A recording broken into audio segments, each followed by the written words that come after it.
Hi, my name is Dave Andrews. Today I'm going to show you some things you can do with Microsoft Excel. Let's open up Microsoft Excel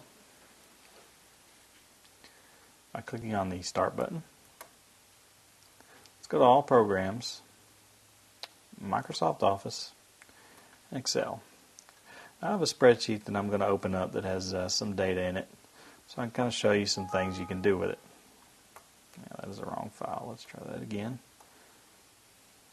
Book 1. There we go. Now here is basically a home budget in Excel. It's one example of something you can do with it. But I'm going to show you the very first thing that I think is interesting, which is creating formulas. Let's say we want to automatically calculate the difference between these budget items, what we have budgeted and what we actually spent. We can do that in Excel with what's called a formula.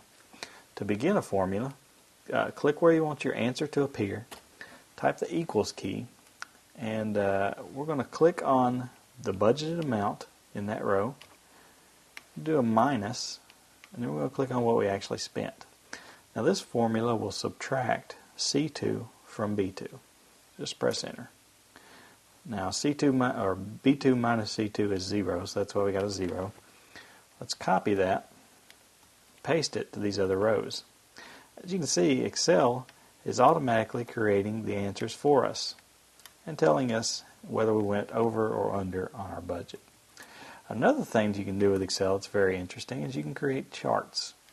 Let's create a chart of this budgeted items, the amount we budgeted, and what we actually spent. Just highlight your data in Excel, then go to the Insert tab at the top, click on Charts. Let's just do a regular column chart. It has a lot of different templates you can select for what kind of chart you'd like to see. I'm just going to do the simplest one here, 2D column clustered.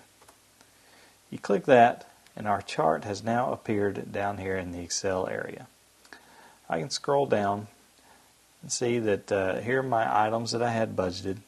In blue is the amount that was budgeted, and in red is what was actually spent. So you can see quickly whether or not you went above or below your budget. My name is Dave Andrews, and I've just showed you some things you can do with Microsoft Excel.